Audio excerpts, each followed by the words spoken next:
नमस्कार दोस्तों, स्वागत है एक बार फिर से आज की बड़ी और ताजा खबरों में। आपको बता दें कि राहुल गांधी ने बीजेपी पर बोला जबरदस्त हमला। बोले किसानों की आय दोगुनी नहीं कम हुई और कर्ज माफी बस अरबपतियों को मिली। वहीं मल्लिकार्जुन खड़गे ने भी पीएम मोदी पर बोला बड़ा हमला। बोले बीजेपी वाले पीएम मोदी को भगवान कहते हैं, ये तानाशाही के अलावा और कुछ भी नहीं। वहीं त्रिपुरा के मुख्यमंत्री ने विपक्षी नेताओं को दे दिया खुला ऑफर। बोले बीजेपी गंगा की तरह पापों से मुक्ति पाने के लिए लगाए इसमें डुबकी। वहीं राहुल गांधी ने किया बड़ा ऐलान। बोले ये देश तपस्वियों का है, पुजारियों का नहीं। राहुल गांधी के तंज पर बीजेपी ने किया पलटवार। वहीं संजय राउत ने कर दिया बड़ा ऐलान। बोले जनवरी में गिर जाएगी एकनाथ शिंदे की सरकार। शिंदे गुट बोला बिगड़ गया है इनका मानसिक संतुलन। वहीं मिशन 2024 के लिए 9 राज्यों के विधानसभा चुनावों को बीजेपी ने बना दिया सेमीफाइनल। वहीं अखिलेश यादव ने बीजेपी पर बोला बड़ा हमला। बोले परेशान कर रही है सरकार। वहीं भूदसाव के बाद जोशीमठ आपदाग्रस्त क्षेत्र घोषित, आईटीबीपी ने खाली करवाई कॉलोनी। और भी बड़ी खबरों को जानने के लिए वीडियो के अंत तक बने रहिए हमारे साथ। बस आपसे निवेदन है, कृपया वीडियो को लाइक कर दें, चैनल को सब्सक्राइब कर लें और घंटी बटन भी दबा दें। वहीं पहली बड़ी खबर है, राहुल गांधी ने बीजेपी पर बोला जबरदस्त हमला। बोले किसानों की आय दोगुनी नहीं कम हुई और कर्ज माफी सिर्फ अरबपतियों को मिली। ये आपको बता दें कि राहुल गांधी की भारत जोड़ो यात्रा हरियाणा में आगे बढ़ती जा रही है। इस बीच राहुल गांधी ने देश में व्याप्त महंगाई, किसानों के कर्ज और एमएसपी को लेकर मोदी सरकार पर जमकर हमला बोला। राहुल गांधी ने कहा कि देश में किसानों की आय दोगुनी नहीं बल्कि कम हुई है। किसानों को 1.5 गुना एमएसपी नहीं महंगाई मिली है। कर्ज माफी का जिक्र कर राहुल गांधी ने कहा कि देश में कर्ज माफी किसानों को नहीं बस अरबपतियों को मिली है। उन्होंने कहा कि प्रधानमंत्री ने काले कानून और निर्यात नीति को हथियार बनाकर किसानों पर चौतरफा आक्रमण किया है। मैं कहता हूं कि किसानों को पीछे छोड़कर भारत आगे नहीं बढ़ सकता है। आपको बता दें कि राहुल गांधी ने भारत जोड़ो यात्रा की अहमियत बताई। उन्होंने कहा कि आज करोड़ों हिंदुस्तानी नफरत के बाजार में मोहब्बत की दुकान खोल रहे हैं। उन्होंने ऐलान कर दिया है कि आज भारत एक हो रहा है। उन्होंने यह भी ऐलान कर दिया है कि आगे निश्चित तौर पर मोदी सरकार को जनता जवाब देगी। भारत जोड़ो यात्रा की अगुवाई कर रहे कांग्रेस नेता राहुल गांधी ने बीजेपी सरकार को आड़े हाथों लिया। राहुल गांधी ने कहा कि किसानों को 1.5 गुना एमएसपी नहीं बल्कि महंगाई मिली है। उन्होंने कर्ज माफी को लेकर भी सरकार को घेरा। उन्होंने कहा कि कर्ज माफी सिर्फ अरबपतियों को मिली है।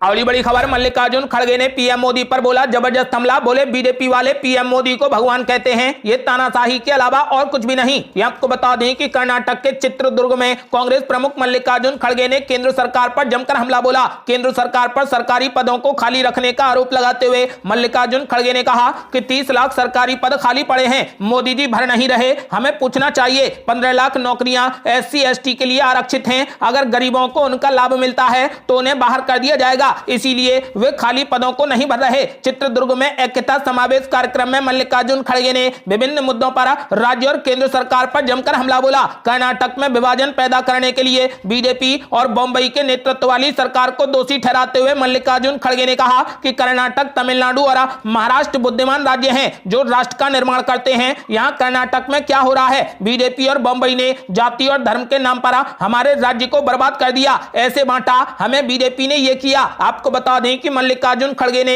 पीएम नरेंद्र मोदी पर निशाना साधते हुए कहा कि बीजेपी के सदस्य मोदी को भगवान कहते हैं और उन्हें भगवान मानते हैं। ये तानाशाही के अलावा और कुछ भी नहीं है, इसे दूर करने की जरूरत है। कांग्रेस अध्यक्ष मल्लिकार्जुन खड़गे ने इससे पहले राम मंदिर के उद्घाटन की तारीख घोषित करने के लिए केंद्रीय गृह मंत्री अमित शाह पर जमकर हमला बोला। हरियाणा के पानीपत में एक रैली में मल्लिकार्जुन खड़गे ने कहा था कि क्या आप राम मंदिर के पुजारी हैं? क्या आप राम मंदिर के महंत हैं? महंतों, साधुओं और संतों को इस बारे में बात करने दीजिए। आप कौन होते हैं मंदिर के उद्घाटन की बात करने वाले? आप एक राजनीतिज्ञ हैं। आपका काम देश को सुरक्षित करना है, कानून बनाए रखना है और लोगों के लिए भोजन सुनिश्चित कराना है और किसानों को पर्याप्त मूल्य प्रदान करना है। बता दें कि केंद्रीय गृह मंत्री अमित शाह ने हाल ही में घोषणा की थी कि अयोध्या में राम मंदिर 1 जनवरी 2024 को तैयार हो जाएगा। आपको बता दें कि मल्लिकार्जुन खड़गे ने पीएम नरेंद्र मोदी पर जबरदस्त हमला बोला। उन्होंने कहा कि बीजेपी वाले पीएम मोदी को भगवान कहते हैं, ये तानाशाही के अलावा और कुछ भी नहीं है।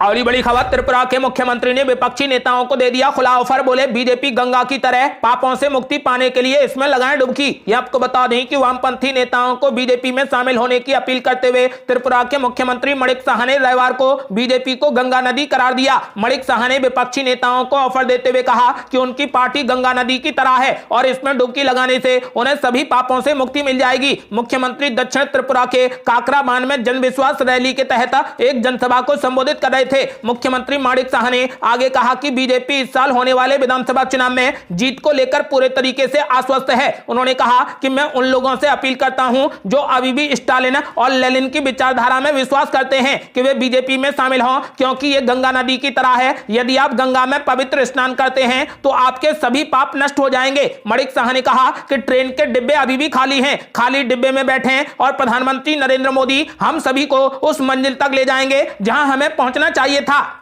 अगली बड़ी खबर, संजय राउत ने कर दिया बड़ा ऐलान, बोले जनवरी में गिर जाएगी एकनाथ शिंदे की सरकार। शिंदे गुट बोला बिगड़ गया है इनका मानसिक संतुलन। ये आपको बता दें कि शिवसेना सांसद संजय राउत ने बड़ा दावा किया है कि महाराष्ट्र की एकनाथ शिंदे और भाजपा के गठबंधन की सरकार इस महीने के अंत तक गिर जाएगी। उन्होंने कहा कि सुप्रीम कोर्ट शिंदे गुट के 16 विधायकों को अयोग्य घोषित कर देगा, इसके बाद गठबंधन अल्पमत में आ जाएगा। संजय राउत ने कहा कि 16 विधायकों में शिंदे भी शामिल हैं। आपको बता दें कि शिंदे गुट के विधायकों को अयोग्य ठहराने की मांग वाली ठाकरे गुट की याचिका पर सुप्रीम कोर्ट में 13 जनवरी को सुनवाई होनी है। संजय राउत ने कहा कि यह सरकार फरवरी का महीना नहीं देख पाएगी, उससे पहले ही गिर जाएगी। उन्होंने कहा कि मेरी बात मान लीजिए, यह सरकार वेंटिलेटर सपोर्ट पर है, जिस दिन सुप्रीम कोर्ट फैसला सुनाएगा उसी दिन सरकार गिर जाएगी। संजय राउत ने दावा किया है कि शिंदे की सरकार का गिरना पहले से ही तय था। उन्होंने कहा कि हर कोई जानता है कि यह होने जा रहा है, वे इसे टालकर कुछ और समय निकालने की कोशिश कर रहे हैं। उन्होंने दावा किया है कि वो संवैधानिक प्रावधानों के तहत ऐसा दावा कर रहे हैं। वहीं भाजपा और शिंदे समूह ने उनके इस बयान को पब्लिसिटी स्टंट करार दिया है। मुंबई भाजपा के मुखिया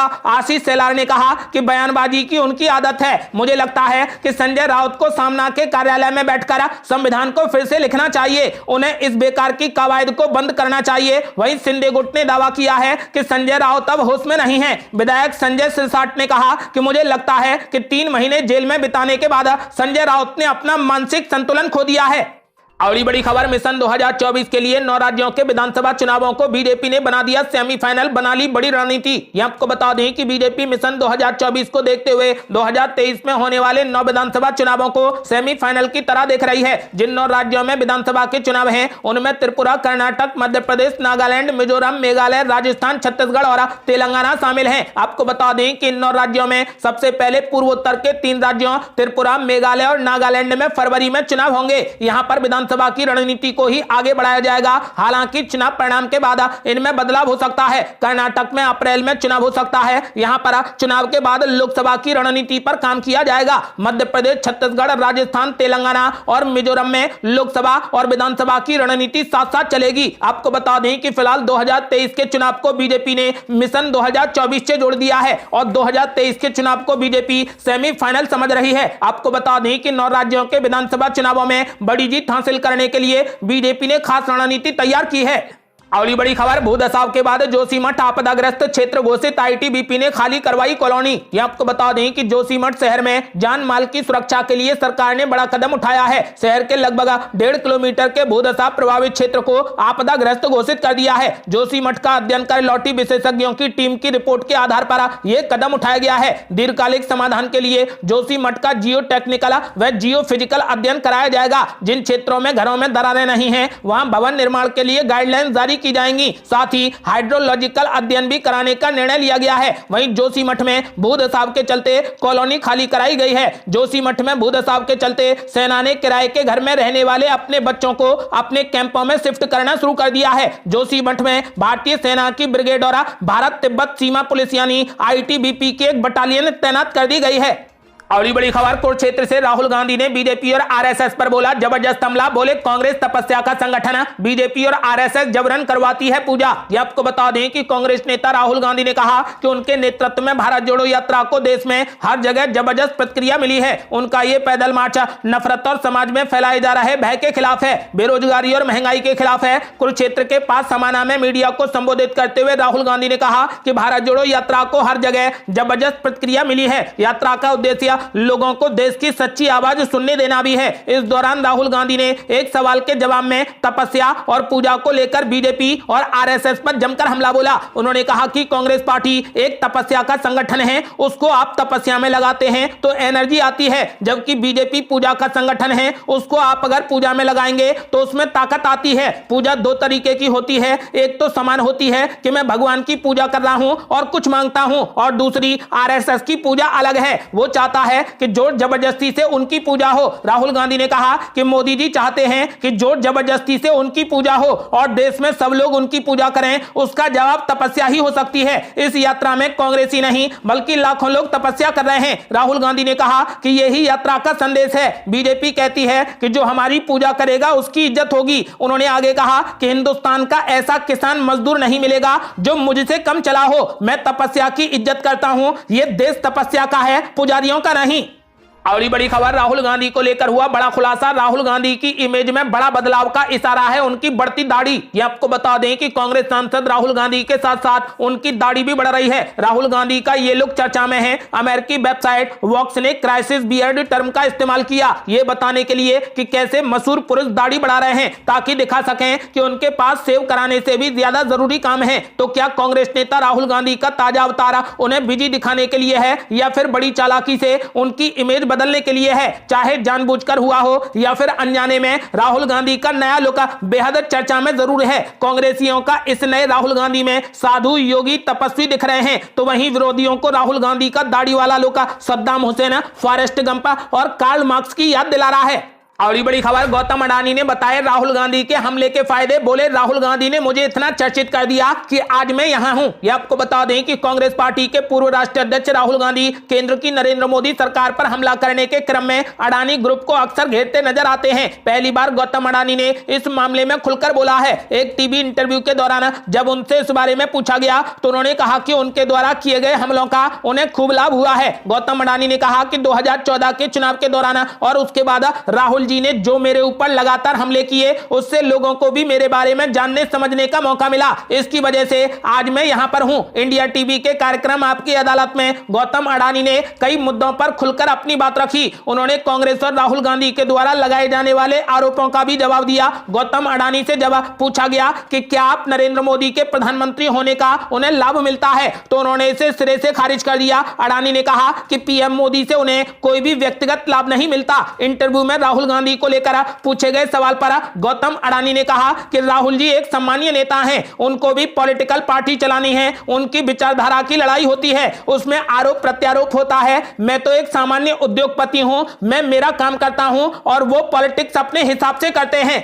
अगली बड़ी खबर कांग्रेस पार्टी ने बीजेपी पर बोला जबरदस्त हमला। बीजेपी पर लगाया सत्ता के लिए तनाव फैलाने का आरोप। ये आपको बता दें कि बिहार कांग्रेस के प्रभारी भक्त चरण दास ने कहा कि सत्ता पाने के लिए भाजपा के लोग धार्मिक तनाव फैलाने का प्रयास कर रहे हैं। देश और राज्य में सत्ता पाने के लिए धार्मिक तनाव पैदा किया जा रहा है। 8 साल में देश में क्या क्या नहीं बिका। कांग्रेस काल में जो उद्योग बनाया गया, बैंक, बीमा, रेल, एयरपोर्ट आदि को पूंजीपतियों के हाथों में बेचा जा रहा है। कांग्रेस की भारत जोड़ो यात्रा में शामिल बिहार के प्रभारी ने भागलपुर में कहा कि राहुल गांधी के नेतृत्व में भारत जोड़ो यात्रा पूरे देश में व्यापक स्तर पर हो रही है। इस यात्रा में हर जाति, धर्म और संप्रदाय के लोग भाग ले रहे हैं। उन्होंने कहा कि संपत्ति बेचने के बावजूद महंगाई और बेरोजगारी का समाधान नहीं हो रहा। किसानों का कर्ज माफ नहीं किया गया। कृषि संपदा और आदिवासियों के जंगल की जमीन और संपदा को हथियाने का काम किया जा रहा है। भाजपा के शासनकाल में देश गुलामी की ओर बढ़ रहा है। व्यक्तियों, संस्थानों की आजादी खत्म हो रही है। संसद में संवाद की जो आजादी थी उसे सेंसर किया जा रहा है।